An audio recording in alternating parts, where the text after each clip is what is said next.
Tapi sebelum saya mulai berkhotbah, saya ingin berkenalan lebih dahulu karena sudah lama saya tidak kembali melayani di tempat ini. Jadi mungkin banyak yang belum familiar dengan saya, Bapak Ibu ya.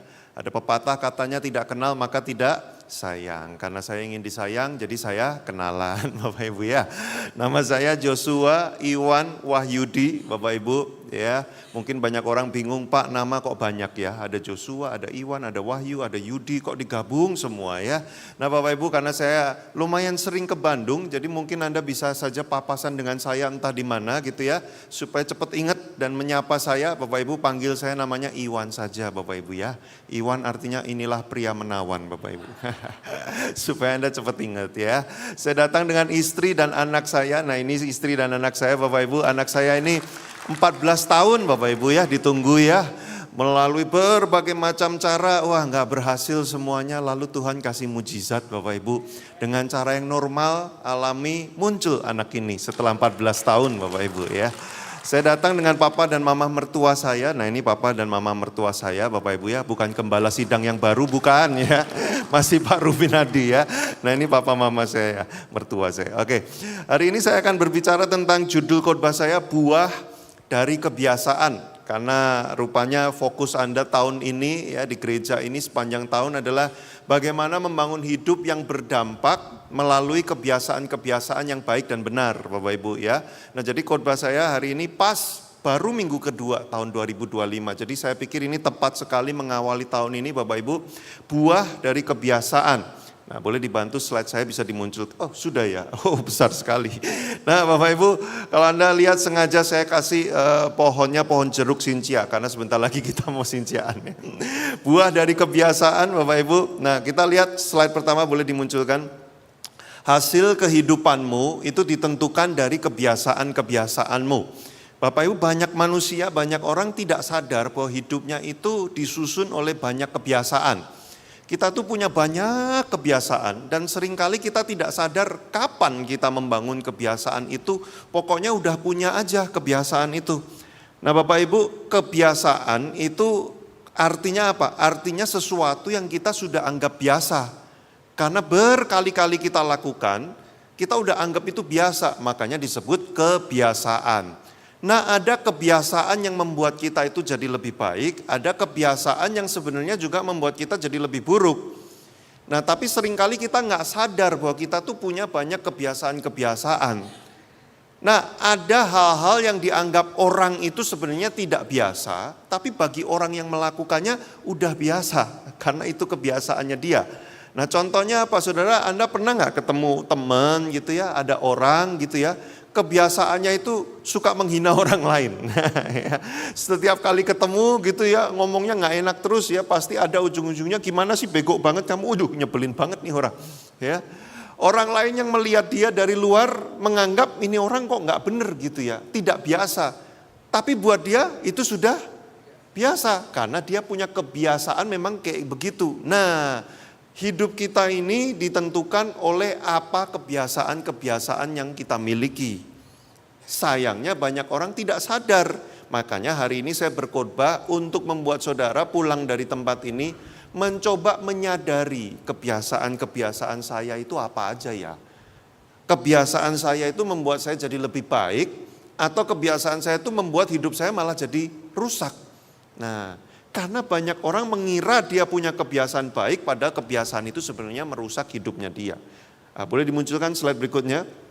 Ya, sesuatu yang terus kamu biasakan, jadi kebiasaan yang kamu lakukan berulang-ulang dan kamu tidak mengubahnya, itu akan membuat kebiasaan itu semakin kuat. Bukan cuma semakin kuat melekat dalam diri kita, tapi juga semakin kuat efeknya, pengaruhnya. Ya, Bapak Ibu hati-hati, sesuatu yang kita ulang-ulang kita itu makin ahli. Jadi kalau Anda punya kebiasaan bohong sama orang, Anda ulang-ulang terus karena sudah terbiasa, nanti Anda makin ahli berbohong. Begitu ahlinya berbohong sampai Anda sudah tidak sadar saya ini bohong atau beneran. Ya, karena udah berkali-kali udah jadi kebiasaan. Saudara, Anda pernah ketemu nggak orang yang udah biasa banget bohong? Sampai kadang-kadang bohongnya itu udah kayak beneran, benerannya udah kayak bohong. Anda udah gak bisa bedakan lagi ini orang bohong atau beneran sebenarnya. Karena udah terlalu terbiasa banget.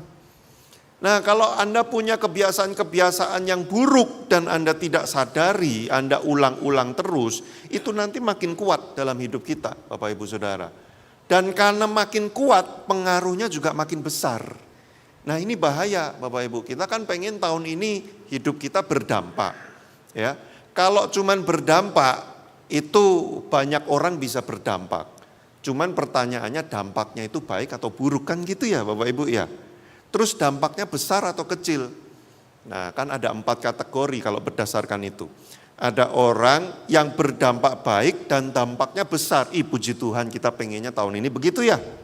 Ada orang yang dampaknya baik tapi kecil. Ya lumayan lah daripada enggak, kan gitu ya. Ada orang yang dampaknya jelek tapi masih kecil. Ya, walaupun sebenarnya kalau bisa jangan, tapi masih mending karena dampaknya masih kecil. Tapi jangan sampai Bapak Ibu, udah dampaknya jelek, lalu besar lagi, 1 RT kena lagi ya. Coba bilang sama kiri kanannya, jangan sampai kamu. 1, 2, 3 ya. Ditepuk pundaknya, jangan sampai kamu ya. Udah dampaknya jelek, semua satu RT kena lagi ya. Nah itu dimulainya dari apa Bapak Ibu? Dari kebiasaan. Nah hari ini kita akan belajar dari 6 ayat di Alkitab, tidak banyak-banyak, 6 ayat saja Bapak Ibu. Bagaimana kita sebagai orang Kristen bisa membangun kebiasaan yang benar di hadapan Tuhan. Nah, kita akan pelajari hari ini Mazmur 1 ayat 1 sampai 6. Ya, kita lihat ayatnya. Mazmur 1 ayat 1 dulu ya, ada 6 ayat Bapak Ibu, enggak usah banyak-banyak ayatnya ya. Hari ini 6 aja, 1 pasal. Udah sering dikhotbahkan, tapi kita kupas sekali lagi ya. Mazmur 1 ayat 1. Nah, saya pengen Bapak Ibu kita membaca bersama-sama, ini ayat soalnya bagus sekali ya. 1, 2, 3. Berbahagialah orang yang tidak berjalan menurut nasihat orang fasik, yang tidak berdiri di jalan orang berdosa, dan yang tidak duduk dalam kumpulan pencemooh. Sudah berapa kali Anda baca ayat ini Bapak Ibu selama menjadi orang Kristen? Berkali-kali ya kayaknya ya, kan udah sering ya ini dikhotbahkan juga ya. Tapi saudara sadar nggak dalam ayat ini tuh ada 3 keadaan atau ada 3 kondisi yang makin meningkat. Ya, nah warna kuning saya taruh di ayatnya itu makin meningkat. Nah boleh slide saya berikutnya dimunculkan. Nah ini lebih jelas lagi, rupanya dalam ayat ini Bapak Ibu ada 3 tingkatan. Yang pertama adalah berjalan menurut nasihat orang fasik. Nih Bapak Ibu, orang itu nggak langsung jadi nggak benar, ya, nggak langsung jadi orang fasik. Mungkin banyak di antara kita atau di luar sana ya, kalau di antara kita kayaknya banyak orang baiknya ya. Di luar sana gitu ya. Ada orang-orang yang dulunya benar, tapi entah sejak kapan kemudian hidupnya jadi nggak benar. Nah orang tuh nggak langsung Bapak Ibu. Kebiasaan itu dibangun. Ya, kita nggak langsung lahir-lahir punya kebiasaan sikat gigi, mandi, ya, makan pakai tangan kanan dan sebagainya. Enggak, itu semua dibiasakan. Ya, waktu kita dewasa, kita dibiasakan untuk kalau kenalan sama orang, ya mesti menyapa, ya mesti salaman, ya kan. Kalau ngobrol itu menatap mata, ya bukan menatap handphone, kan gitu ya. Itu semua dibiasakan. Anda nggak lahir dengan tiba-tiba udah langsung tahu semuanya. Nah begitu pula orang menjadi orang fasik, itu banyak kali karena dibiasakan juga. Nah awal pertamanya kenapa kita itu mungkin ada orang-orang yang tadinya itu benar, kok bisa berubah jadi nggak benar. Pertama karena menuruti nasihat orang fasik. Ya, belum jadi orang fasik, tapi kita sering dengerin nasihat orang fasik. Orang fasik itu siapa sih Bapak Ibu? Orang yang hidupnya tidak percaya dengan Tuhan. Orang yang hidupnya itu enggak pakai kebenaran Tuhan. Pakai kebenarannya dia sendiri, yang menurut dia benar, bukan yang menurut Tuhan benar. Nah mereka juga sering ngomong, udah gini aja, udah gitu aja. Nah kita kalau sering mendengar nasihat orang fasik, nih Bapak Ibu kalau Anda lihat urutannya ya. Pertama kita jalan di jalan yang benar, tapi kita dengerin nasihat orang fasik terus, ya kan? Nah boleh Pak, boleh Pak, bantu saya Pak maju ke depan jadi contoh Pak ya. Karena saya cuma sendirian susah nih nyontohinnya ya. Kalau berdua lebih enak. Pak siapa Pak namanya Pak?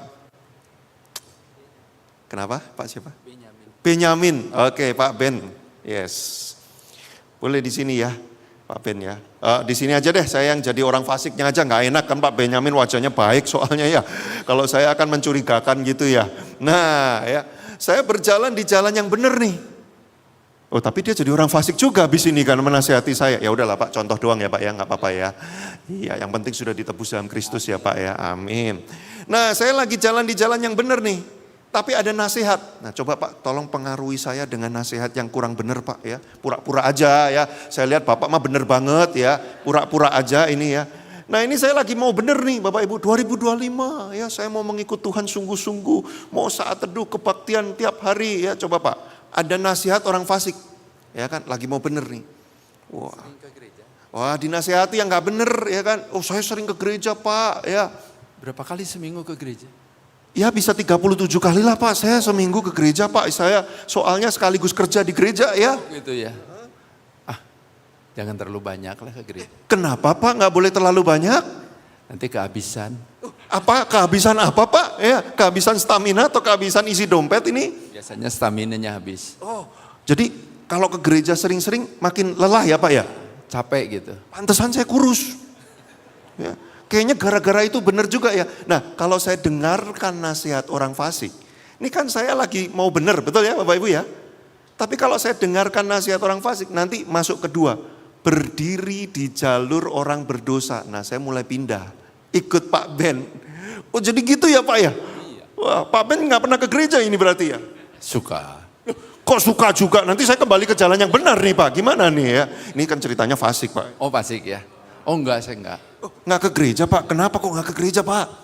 Ya suka ngantuk gereja. Oh iya memang ya, kalau yang khotbah bukan saya suka ngantuk ya. Iya. Bercanda ya Bapak Ibu ya, ini cuma bercanda ya. Oh jadi gitu ya, jadi kalau saya ke gereja percuma ya Pak ya? Iya. Mending saya tidur di rumah aja ya. Hat aja main-main aja. Iya, jam 7 masih pagi lagi, oh, Bandung dingin enak lagi ya. Wah, tidur di selimut aja ya. Nah ini saya udah berdiri di jalan orang berdosa nih. Tadinya jalan saya masih benar, tapi saya dengerin nasihatnya. Kebiasaan mendengarkan nasihat orang fasik, lama-lama saya berdiri di jalan orang berdosa. Udah mulai ikut jalan bareng, wah jalan orang berdosa jalan bareng nih. Udah ngomongnya gak benar, lama-lama Bapak Ibu kita masuk bagian yang ketiga. Karena gak ada kursi kita pura-pura aja Pak ya. Duduk di kumpulan pencemooh. Nah saya butuh satu orang lagi Pak, boleh Pak bantu saya Pak, satu orang lagi Pak. Yes, ya. Namanya siapa Pak? Pak Lukas, ini lebih kudus lagi namanya ya, Benyamin nama Lukas nih. Cuman saya yang Iwan ya. Wah mereka namanya udah alkitabiah banget. Nah Pak Lukas di sini Pak. Nah ini ada orang bener lagi nih. Orang bener baru nih ya. Lewat. Nah karena saya udah berdiri di jalan orang berdosa sama-sama sama Pak Benyamin sering gitu ya. Jangan cepet-cepet Pak, jalannya agak dari sana Pak. Karena ini saya lagi penjelasan Pak ya. Nah karena kayak begitu saya udah lama ya berdiri dan berjalan bersama orang fasik. Begitu ada orang benar, kami mencemooh. Ih lihat nih tampangnya ya. Sering ke gereja ini pasti ya. Sering ke gereja. Kelihatannya suci gitu ya. Sebenarnya enggak ya Pak ya. Ya.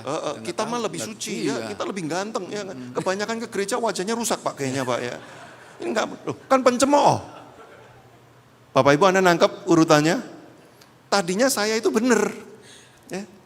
Kapan saya mulai terpengaruh mendengarkan nasihat orang fasik? Lama-selama saya ikut berdiri, bahkan mungkin berjalan di jalan orang nggak bener. Nanti kalau ada orang bener lagi, dulunya saya di situ, tapi sekarang saya ikut mencemooh. Tapi ini cuma contoh ya Bapak Ibu ya, kami semua wajahnya kan baik ya Bapak Ibu ya. Kalau hati hanya Tuhan yang tahu. Ya boleh berikan tepuk tangannya untuk Pak Benyamin dan Pak Lukas, terima kasih Pak. Nah makanya hati-hati dengan nasihat Bapak Ibu. Ini saya beritahu gini. Orang yang jago bisnis, nasihatnya tentang bisnis mungkin benar. Tapi nasihatnya tentang pernikahan belum tentu karena dia jagonya bisnis. Pernikahannya apakah dia benar apa enggak? Ya kita mesti cek dulu dong. Ya kan Bapak Ibu ya? Nah kalau Anda mau minta nasihat tentang kesehatan, Anda jangan minta nasihatnya ke pengacara. Ke pengacara tuh minta nasihat hukum. Bapak Ibu Anda nangkep maksud saya enggak? Kita tuh manusia seringkali gini, kalau lihat orang jago menghasilkan duit, duitnya banyak, kita pikir dia jago segalanya. Jadi nasihat dia tentang apapun kita dengerin, kenapa? Karena duitnya banyak. Lah mungkin dia memang jago menghasilkan duit, tapi ngatur hidup belum tentu. Saudara nangkep maksud saya enggak? Nah tapi kita anggap orang kalau udah misalkan atlet menang olimpiade, medali emas, kita pikir pernikahannya juga bagus, keuangannya juga bagus, kehidupan semuanya bagus, padahal dia cuma bagus di olahraga yang dia menangkan. Nah hati-hati dengan nasihat Bapak Ibu, banyak orang-orang yang ahli dalam satu bidang tetapi sebenarnya dia melawan Tuhan, tidak sesuai dengan kebenaran Tuhan. Tapi karena dia ahli di bidang itu, kita dengarkan semua nasihat tentang hidup. Nah ini yang berbahaya. Ya. Kan sekarang ini kan di internet banyak ya Bapak Ibu ya, orang ngomong, "Wow, saudara begini. Nah saudara mesti cek itu orangnya sesuai kebenaran firman Tuhan enggak? Loh tapi dia pinter loh tapi dia jago, loh tapi dia aktor, tapi dia ini loh. Yang saya bilang tadi itu loh Bapak Ibu ya. Hanya karena dia aktor, public figure, belum tentu dia itu sesuai firman Tuhan. Nah kalau kita suka dengerin terus dan nasihatnya ternyata nggak benar, nggak sesuai firman Tuhan, nanti lama-lama kita pindah. Begitu sudah pindah, kita jadi pencemooh lama-lama nanti. Nah ini tuh dimulainya dari kebiasaan. Jadi saya mengawali minggu kedua tahun ini adalah apa yang biasa Anda dengarkan itu mempengaruhi hidup Anda. Dari siapa Anda terbiasa mendengar ajaran-ajaran hidup, itu nanti menentukan hidup Anda. Nah, boleh dimunculkan slide saya berikutnya. Yes. Apa akibatnya kalau kita menjadi orang ikut-ikut menjadi orang fasik Bapak Ibu? Ya. Bukan demikian orang fasik. Mereka seperti sekam yang ditiup angin, sebab itu orang fasik apa Bapak Ibu? 1, 2, 3. Tidak akan tahan dalam penghakiman nanti. Begitu pula orang berdosa dalam perkumpulan orang benar. Sebab Tuhan mengenal jalan orang benar, tetapi orang fasik menuju kebinasaan. Saudaraku, orang yang berlawanan dengan Tuhan, ujungnya jelas, yaitu kebinasaan. Nah slide saya berikutnya. Makanya Bapak Ibu, ya saya mengeluarkan statement ini. Orang fasik bisa saja berhasil di dunia ini. Ya bisa. Ya, berhasil secara material bisa, ya karirnya sukses, duitnya banyak, rumahnya besar, ya bisa. Tapi ujungnya kebinasaan. Nih loh Bapak Ibu saya beritahu begini, jangan sampai Anda berhasil di dunia ini tapi gagal di dalam kekekalan nanti. Karena kekekalan nanti itu bukan 100 tahun Bapak Ibu, tapi selama-lamanya. Ya. Jangan sampai Anda mendapatkan segalanya di dunia ini tapi tidak mendapatkan yang terpenting di akhirat nanti. Nah, makanya berikutnya slide saya. Bahkan seseorang bisa menjadi fasik sambil tetap menjadi Kristen. Artinya apa? Ada orang-orang agamanya tetap Kristen tapi sebenarnya hidupnya sudah nggak menjalankan seperti firman Tuhan. Masih ke gereja nggak? Masih. Dengerin khotbah nggak? Denger. Tapi nggak ada yang dilakukan. Coba tanya sama kiri kanannya. Kamu gitu enggak? 1, 2, 3. Ya, kamu gitu enggak? Ya. Yang ditanya jangan tersinggung, tanya balik. Lah kamu, nah gitu saudara. Jadi kalau disuruh nanya, tanya balik saudara. Ya. Loh soalnya banyak, ya makanya kan banyak orang nggak mau ke gereja lagi gara-gara apa? Orang Kristen, tapi kalau ngutang nggak dibalikin. Nah ya. Orang Kristen tapi kok kurang ajar. Nah ya, itu judulnya Kristen tapi dalamnya fasik saudara. Ujungnya apa? Kebinasaan. Ini semua karena apa? Terbiasa mendengar nasihat yang enggak benar. Nah, berikutnya. Slide berikutnya. Jadi kebiasaanmu di dunia ini, saudara, hasilnya bukan cuma untuk hidup di dunia ini. Kebiasaanmu yang kamu bangun setiap hari di dunia ini bahkan menentukan nanti nasibmu di kekekalan, di akhirat nanti. Itu akan bagaimana? Ya. Jangan bilang begini, urusan surga neraka itu nanti aja mikirnya. Kalau sudah mati, udah mati nggak bisa mikir Bapak Ibu. Ya. Alah urusan surga neraka itu nanti kalau udah di sana. Lah nanti kalau udah di sana itu udah nggak bisa ngapa-ngapain. Kita itu udah tinggal berdiri dan ada penghakiman gitu. Ya kan? Kalau Anda bersama dengan Kristus tidak dihakimi karena Kristus menebus kita. Ya kan? Tapi kalau tidak punya Kristus, hidupnya nggak benar. Anda udah nggak bisa nego pakai apa saudara? Ya, karena di surga nggak butuh duit, nggak butuh apa-apa. Anda mau nego nyuapnya pakai apa? Enggak bisa. Jadi kalau ada orang ngomong gini, alah ke gereja, urusan surga neraka itu nanti aja, lah itu nasihat orang fasik. Loh Pak, saya sering ngomong kayak gitu, lah udah tahu artinya apa. Saudaraku, jadi itu bukan urusan nanti, urusan sekarang. Karena kebiasaanmu hari ini menentukan nanti itu kamu akan berakhir di mana. Nah makanya kalau diajak ke gereja, dibiasakan diajak ke gereja, jangan susah. Ya, siapa yang tadi bangun ke sini di gereja diseret sama istri atau suaminya? Ya, ada yang bangun dari kasur diseret, gitu ya. Udahlah ikut kebaktian nanti aja yang jam 1 gitu kan, masih banyak kebaktiannya gitu kan. Jam 1 diajak, udahlah ke mall aja, nggak usah minggu depan aja ya saudara. Kok minggu depan? Iya kan gerejanya nggak kemana-mana, masih di situ-situ aja. Ya. Nah saudaraku, kalau dibiasakan hal yang benar, jangan menolak. Usahakan saudara. Karena semua kebiasaanmu hari ini menentukan nanti akan jadi bagaimana. Ya, berikutnya, slide berikutnya. Jadi apa kebiasaan yang harus kita bangun agar tidak menjadi orang Kristen yang fasik? Jadi kita mesti bagaimana? Nah kita lihat ayatnya, ya silakan berikutnya. Tetapi yang kesukaannya ialah Taurat Tuhan, firman Tuhan. Dan yang merenungkan Taurat itu siang dan malam. Next slide. Kesukaan itu artinya apa Bapak Ibu? Dalam bahasa aslinya, orang yang kerinduannya mendengarkan firman. Sumber kegembiraannya itu firman Tuhan.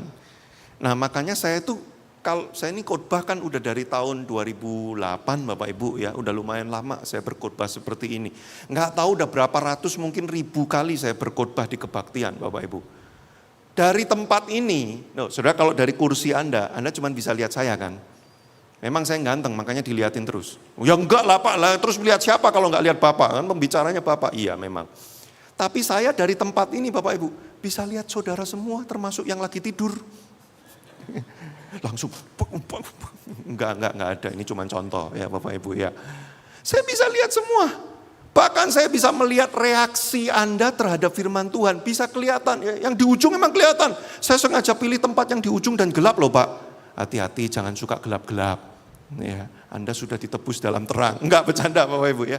Artinya apa Bapak Ibu? Bisa kelihatan siapa yang bergembira akan firman Tuhan, siapa yang muntah dengan firman Tuhan. Udah nek banget, kapan ini khotbahnya selesai. Baru juga mulai Bapak Ibu, udah disuruh selesai. Ya, saudara, gereja hari ini tuh udah lebih baik loh sama kita. Waktu zaman saya remaja dulu, kebaktian itu 2 jam Bapak Ibu minimal. Khotbah itu 60 menit. Dan waktu zaman dulu ya saya walaupun remaja yang khotbah om-om umur 50 tahun. Bayangkan saya masih umur 13 mendengar khotbah dari umur 50 tahun Bapak Ibu. Udah gak nyambung banget saya. Tapi itulah gereja saya pada waktu itu dan saya baik-baik aja gak pernah komplain. Saya gak pernah bilang gini, undang yang ganteng-ganteng dong. Kayak yang Joshua Iwan Wahyudi itu. Gak pernah saya saudara. Ya, saya dengerin dan saya semangat. Kenapa? Karena saya kesukaannya tuh firman. Ya. Sampai hari ini saya kalau baca Alkitab itu bisa kebablasan Bapak Ibu. Ya, ini kok seru banget. Saya cari arti bahasa aslinya apa. Seneng banget. Saya kalau sampai bisa ketemu ya kayak waktu nyiapin khotbah ini ya. Saya cari bahasa aslinya, kesukaan itu artinya. Saya kalau bisa ketemu kebenaran itu ya Bapak Ibu ya. Seneng banget. Pengen cepet-cepet ceritain ke orang. Ini ternyata artinya ini. Kesukaannya tuh firman. Lah tapi ada orang lebih suka samcan daripada firman.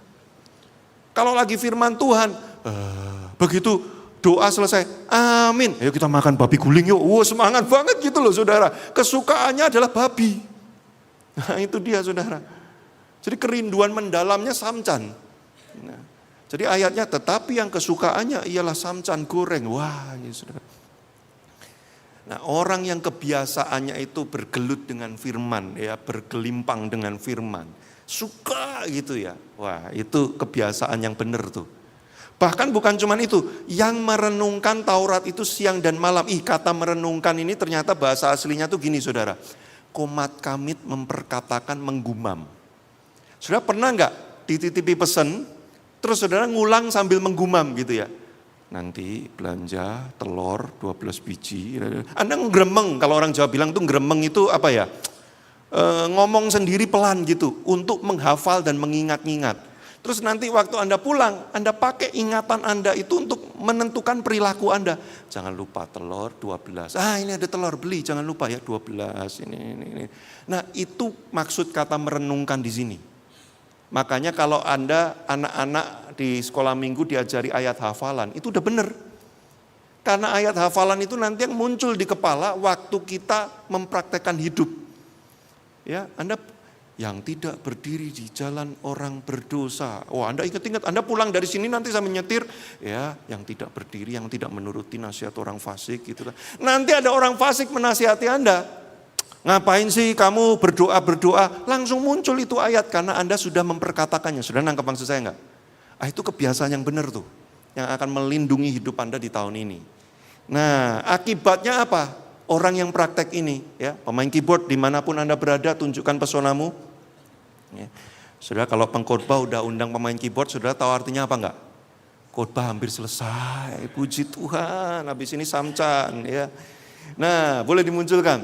Orang yang melakukan ini hasilnya apa, saudara? Nah, ini dia. Ia seperti pohon yang ditanam di tepi aliran air. Berarti apa? Enggak kekurangan nutrisi dia. Ya, dia akan kuat terus. Akibatnya kalau dia kuat terus ini, menghasilkan buah pada musimnya. Dan yang tidak layu daunnya, apa saja yang diperbuatnya berhasil karena kebiasaannya benar di dalam firman Tuhan. Bapak Ibu, boleh slide berikutnya dimunculkan? Yes, buah itu artinya apa Bapak Ibu? Dampak. Pernah enggak lihat pohon makan buahnya sendiri? Sudah pernah lihat pohon duren, keluarin buah duren, terus pohonnya makan buahnya sendiri? Enggak ada. Pohon berbuah yang menikmati siapa Bapak Ibu? Selalu di sekitarnya. Artinya apa? Ada dampaknya. Hidupnya itu memberkati orang lain. Itu orang kalau benar di dalam firman Tuhan, nanti akan keluar buah-buah dari hidupnya. Berdampak buat orang lain Bapak Ibu. Nah, namanya berbuah itu ada musimnya. Ya. Kalau enggak ada musimnya tiap hari berbuah terus, tolong saya dikasih tahu saya mau beli pohon apa itu. Ya. Kalau ada tolong dikasih tahu pohon durian musangking yang berbuah tiap hari, saya mau beli itu. Enak banget ya saudara ya. Pasti ada musimnya, betul enggak? Nah, artinya apa Bapak Ibu? Memang hidup kita itu enggak selalu berbuah tiap saat. Tapi kalau pas musim untuk berbuah, pasti kamu akan berbuah. Kenapa? Karena firman Tuhan yang menjaga hidupmu. Lah terus kalau pas lagi enggak musimnya gimana? Nah ini, daunmu tidak akan layu. Kamu akan tetap seger. Sampai nanti musim berbuah, kamu mengeluarkan buah. Artinya apa Bapak Ibu? Ya, orang Kristen yang hidup di dalam Tuhan memang ada masa-masa tidak bisa berbuah. Karena kondisi lagi mungkin belum waktunya, lagi sulit, lagi ada tantangan. Tapi sekalipun gak berbuah, kamu akan tetap segar dan tidak layu. Kamu akan tetap kuat. Loh Bapak Ibu, kalau di musim kering, pohon itu menjadi layu, nanti datang musim berbuah, ya dia gak bisa berbuah lah. Betul gak? Tapi kalau selama di musim kering itu dia tetap kuat, nanti datang musim berbuah, dia akan berbuah. Nah itulah hidup orang Kristen, Bapak Ibu. Enggak selalu berbuah, tapi pada waktunya Tuhan menentukan ini musim untuk menuai. Ini musim untuk mendapatkan berkat. Saudara akan mendapatkan berkat. Kalau tidak layu. Nah masalahnya ketika kesulitan datang, ketika masa-masa sukar datang, Anda layu enggak? Kalau Anda hidup di dalam kebiasaan merenungkan firman, Anda nggak akan layu. Anda akan terus kuat sampai nanti datang musim berbuah. Dan terakhirnya, apa saja yang Anda perbuat berhasil. Apa maksudnya apa saja yang Anda perbuat berhasil? Itu bukan gini loh, wah enak ya ayat ini ya. Aku buka restoran berhasil, aku bikin pabrik berhasil, aku selingkuh pun berhasil. Bukan gitu maksudnya. Maksudnya apa saja yang diperbuatnya berhasil itu gini loh.